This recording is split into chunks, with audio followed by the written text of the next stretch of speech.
गधे ने कान फफडाए, राम राम। मैं जंगल में कैसे रहूंगा? जंगली जानवर मुझे खा जाएंगे।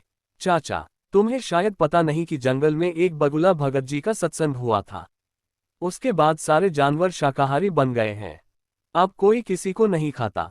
गीदड़ बोला और कान के पास मुंह ले जाकर दाना फेंका। चाचू, पास के कस्बे से बेचारी गधी भी अपने धोबी मालिक के अत्याचारों से तंग आकर जंगल में आ गई थी। वहां हरी घास खाकर वह खूब लहरा गई है। तुम उसके साथ घर बसा लेना। गधे के दिमाग पर हरी हरी घास और घर बसाने के सुनहरे सपने छाने लगे। वह गीदड़ के साथ जंगल की ओर चल दिया। जंगल में गीदड़ गधे को उसी झाड़ी के पास ले गया जिसमें शेर छिपा बैठा था।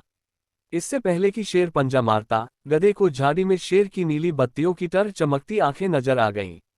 वह डरकर उछला, गधा भागा और भागता ही गया। शेर बुझे स्वर में गीदड़ से बोला, भाई, इस बार मैं तैयार नहीं था। तुम उसे दोबारा लाओ, इस बार गलती नहीं होगी। गीदड़ दोबारा उस गधे की तलाश में कस्बे में पहुंचा। उसे देखते ही बोला, चाचा, तुमने तो मेरी नाक कटवा दी। तुम अपनी दुल्हन से डरकर भाग गए। उस झाड़ी में मुझे दो चमकती आंखें दिखाई दी थी, जैसे शेर की होती हैं।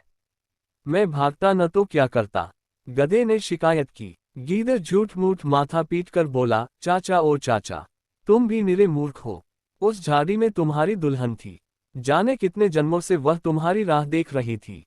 तुम्हें देखकर उसकी आंखें चमक उठी तो तुमने उसे शेर समझ लिया। गधा बहुत लज्जित हुआ। गीदड़ की चाल भरी बातें ही ऐसी थी। गधा फिर उसके साथ चल पड़ा। जंगल में झाड़ी के पास पहुंचते ही शेर ने नुकीले पंजों से उसे मार गिराया। इस प्रकार शेर व गीदड़ का भोजन जुटा। सीखकर दूसरों की चिकनी चुपड़ी बातों में आने की मूर्खता कभी नहीं करनी चाहिए।